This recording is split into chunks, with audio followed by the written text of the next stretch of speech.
Thank you for joining me. I'm Gord Long. A reminder before we begin, do not trade from any of these slides. They are commentary for educational and discussion purposes only. Always consult a professional financial advisor before making any investment decisions. There seems to be endless speculation about whether a market top is approaching, since fundamentals, risk, and sentiment are all at historical extremes. In last month's long wave, we even talked about it in the context of a concern we have about a window between now and late October where overextended markets have previously met their demise in the form of serious market corrections. I want to talk about what are the elements and telltales we should expect to see if an important reversal is near. Also, what are the signals for a topping market and what degree of top it may be? In putting the slides together, it quickly became apparent that even to begin to do justice to the subject, it would take two parts, since part one, as I'm showing here, involves 60 slides alone. I hate to do this in two parts, but I also value how much time you have to watch a video. With that said, let's just jump right in. Though I mentioned in last month's long wave video how many areas we watch are stretched to historical levels, fundamentals, risk, and sentiment are in themselves insufficient to solely determine an accurate assessment of a topping market. They are critically important in such an assessment, but there is more to it than just that, especially when we are experiencing unprecedented asset bubbles being driven by historic changes in central bank monetary policies and massive increases in government fiscal spending policies. Since June, economic news started turning decidedly more negative, yet the markets continue to set new highs. Expectations have been steadily falling since March, with consumer sentiment last month plummeting, which we outlined in a recent newsletter. Real market growth has also been falling precipitously and frankly alarmingly, yet markets still just keep on climbing. U.S. real wages are getting crushed by inflation, yet the consumer keeps buying via saved stimulus checks and increasing credit card balances, and the market keeps going up despite this and still worsening fundamentals, risk, and sentiment in the form of market exuberance. So what gives? That is the purpose of this video. We need to understand there is a major difference between an economic top and a market top. There is an important difference between market momentum inertia and a top in stock prices. There is a big difference in stock indexes rising and market breadth reflecting that. Economic reversals precede stock market momentum reversals, which precede stock price reversals. The question is, by how much in each case? I hope to answer this in the slide we will be going through in this two-part video. I also hope you will get an appreciation of why the last 5% price move of a topping market is the most risky and leaves the most casualties. The central banks are trapped by the wealth effect they have created, which is distorting the market and makes timing the final top extremely dangerous and unfortunately, as always, will attract the fear of missing out, that is FOMO crowd, who will learn a lesson which will last a lifetime. This generation of investors will be no different than previous ones. Finally, no one can tell you when and why the market has topped until it is over. This is because the trigger that stops a market from rising is always something that catches the largest number of investors by surprise. It will be no different this time. What can assist us is to understand what are the key elements that must be expected to have occurred if a market top is near, as well as the key signals that accompany market tops. The latter we'll talk about in part two. The important reversal elements we will discuss now, remembering they are necessary for a top but can exist for a protracted period of time before the actual top in price occurs. The key signals in part two give us a more granular assessment of timing. Let's start with the business cycle. The surest indication that a market top is near is a change in the business cycle. Specifically, the expansionary phase has ended and the contraction stage is unfolding. The current business cycle is going to be one for the books. The reason is because it is not only going to be a traditional cyclical adjustment, but also a major secular shift. We've shown this chart before. It can't be stressed strong enough that the decay in the U.S. industrial prowess is a serious and profound problem which, since China entered the World Trade Organization, has accelerated rapidly. It has been over 20 years since the U.S. was the manufacturing engine for the world. This year's annual industrial production revisions were substantially negative and concentrated in the past 5 years. U.S. industrial prowess is collapsing, and the floor it is currently resting on is extremely weak.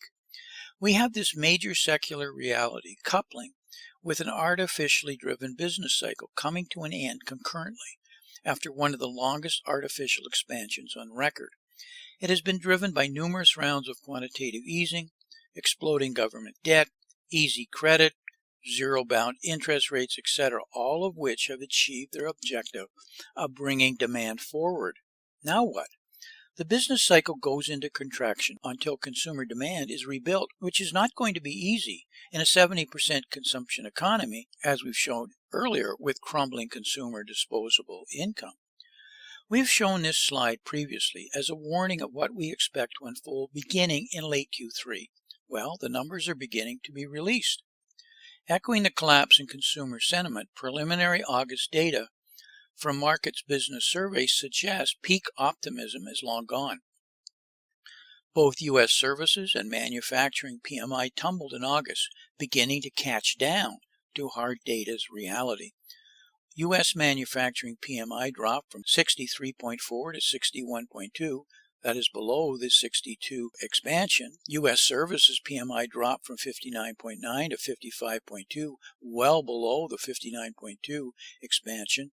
This double whammy sent the composite PMI for U.S. down to its lowest since December 2020. I now want to page through a number of slides from Denmark's Danske Bank on the global manufacturing cycle as represented by the global PMI manufacturing index, which will be shown in dark blue. Against it, I am going to show another measure in red, which normally foretells where the global manufacturing trend is headed. The first is global metal prices in red, leading global PMI manufacturing in blue downward. Here, the high yield spread in red is also leading the global PMI lower. The U.S. financial conditions impulse has turned down strongly as compared to a topping global PMI manufacturing index. I talk about the Chinese credit impulse all the time as the leading financial indicator today in the world. We see we are only beginning the next hard turn down in the global manufacturing PMI. The Asian manufacturing export momentum is also leading global PMI lower. Asian manufacturing PMI is turning with global PMI manufacturing. Global order entry balances are falling ahead of global PMI manufacturing. U.S. inventory to sales ratio momentum is plunging steeply. The global macroscope model is confirming a major cyclical change. And finally, the change in the global PMI versus the level of the global PMI manufacturing itself says there is more damage to come. We have a major global cyclical slowdown ahead that an overlaid secular U.S. adjustment is ill prepared for after a roaring decade of market gains and deteriorating industrial investment. A weakening U.S. industrial complex will face an onslaught of margin pressures which it will be unable to absorb in an environment of rising domestic inflation, rising imported raw materials costs, along with slowing volumes and economic growth. The next necessary element of a market reversal is what I refer to as diminishing fractal degrees. Fractal patterns occur all the time in markets, but at important tops, they start at multi-year levels and can be identified all the way down to daily and even 15-minute charts if you know what you're looking for. The following charts are from Dr. Robert McHugh of TechnicalIndicatorIndex.com, who specializes in the Elliott wave principle. You can see here he, as well as most Elliott wave practitioners, have identified this megaphone pattern that is over 20 years old, going back to the dot-com bubble implosion. It is a clear ABCDE pattern at a very large degree that will complete a wave 3 and then usher in a devastating wave 4. This megaphone pattern has been repeating itself all the way down to smaller degrees, as shown here in this 3-year view. And finally, to this 15-minute chart view. The upper right shows the completion of many smaller degrees, which I don't have time to show here. It suggests we still have a little more to go before completing the large wave 3. This is the kind of tell you need to see to be sure an important top is in the wind, and get a sense of what sort of price range to expect it to occur within.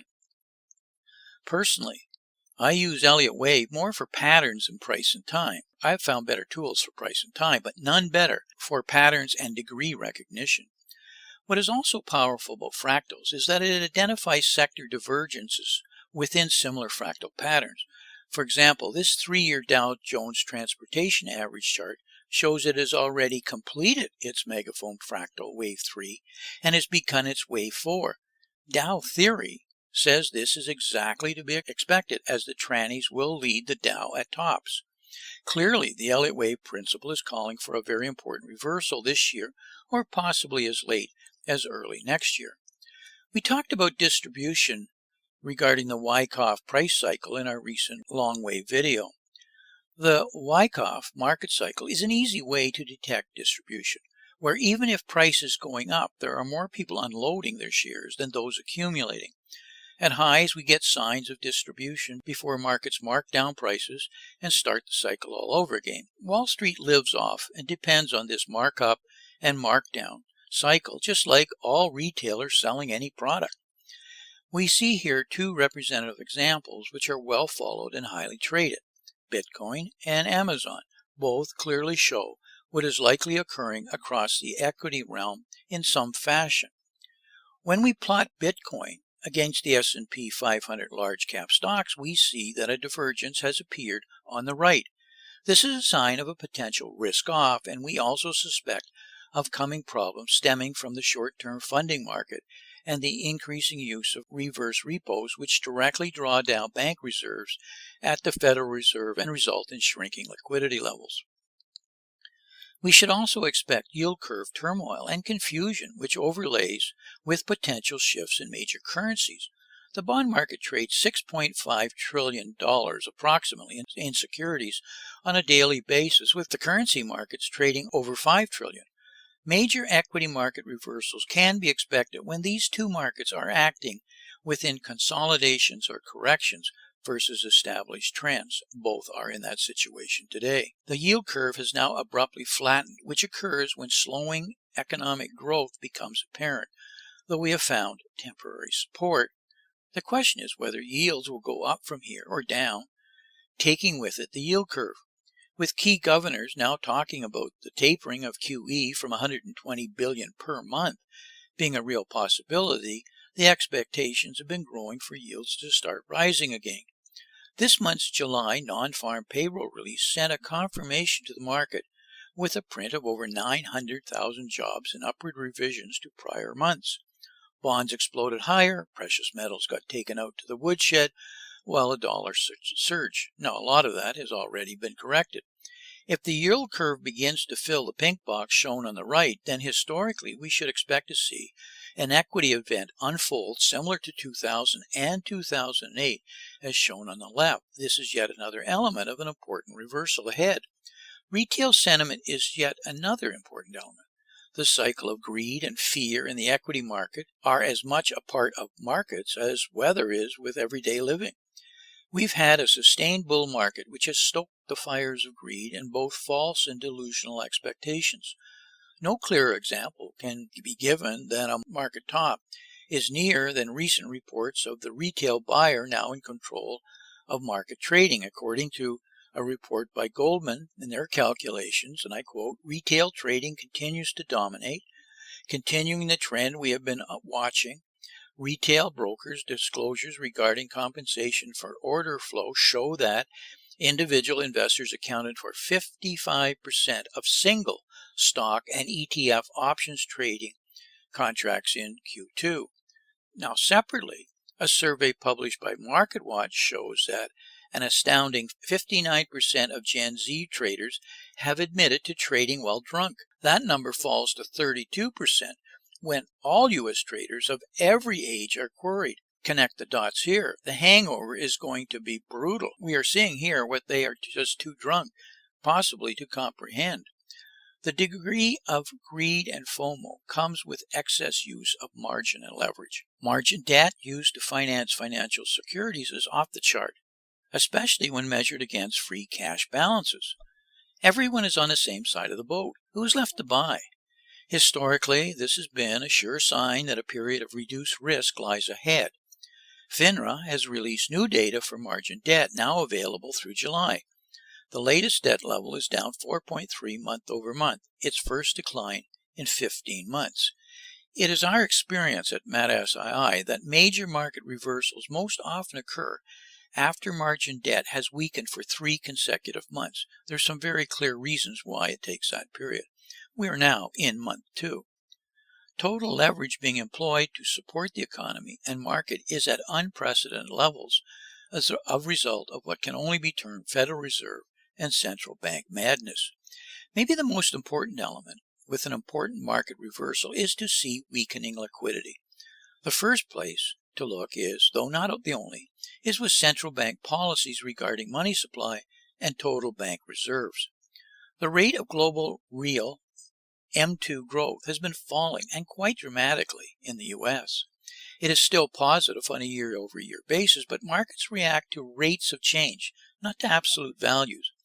We've spent a lot of time on this chart lately, so we won't here, except to point out we have 1.1 trillion in overnight reverse repos occurring, which reduces total bank reserves, and the Fed signaling a possible tapering decision sometime this year. Markets lead these sorts of decisions. There is little doubt there is a shrinking rate of growth of overall liquidity occurring. What is the Marshallian K measure? It is the gap between the rates of growth in money supply and gross domestic product.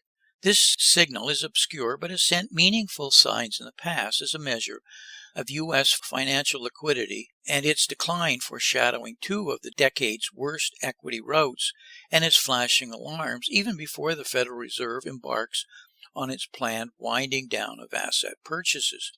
The signal just turned negative for the first time since 2018, meaning GDP is rising faster than the government's M2 account. The shortfall comes from an expanding economy that quickly depletes the nation's available money. The deficit could become a problem for markets at a time when excess liquidity is seen as underpinning rallies in everything from Bitcoin to meme stocks. How big a threat is this? While the stocks kept rising during frequent negative Marshallian K readings in the 1990s, the pattern since the 2008 global financial crisis, a period when the central banks was in what some call a perpetual crisis mode, begs for caution. The Marshallian K fell below 0 in 2010, a year when the S&P 500 index suffered a 16% correction. A similar dip in 2018 portended a sell-off that almost killed that bull market. The recovering economy is now drinking from a punch bowl that the stock markets once had all to itself. The Marshallian K indicator just slumped into negative territory faster than ever. During the second quarter, M2 money expanded 12.7% from a year ago, trailing the annual GDP growth rate of 16.7%. That came after 4 quarters of excess liquidity, where the spread stayed above 20 percentage points. In part 2, we will talk about the signals of a topping market we employ at MATSII.com to accurately determine the timing and price that goes with these market topping signals. As I always remind you in these videos, remember politicians and central banks will print the money to solve any and all problems until such time as no one will actually take the money or it is of no value. That day is still in the future. So take advantage of the opportunities as they currently exist. Investing is always easier when you know with relative certainty how the powers to be will react. Your chances of success go up dramatically. The powers to be are now effectively trapped by policies of fiat currencies, unsound money, political polarization, and global policy paralysis. I'd like to take a moment as a reminder, do not trade from any of these slides. They are for educational and discussion purposes only. As negative as these comments often are, there has actually seldom been a better time for investing. However, it requires careful analysis and not following what has traditionally been the true and tried approaches. Do your reading. Make sure you have a knowledgeable and well-informed financial advisor. So until we talk again, may 2021 turn out to be an outstanding investment year for you and your family. And I sincerely thank you for listening.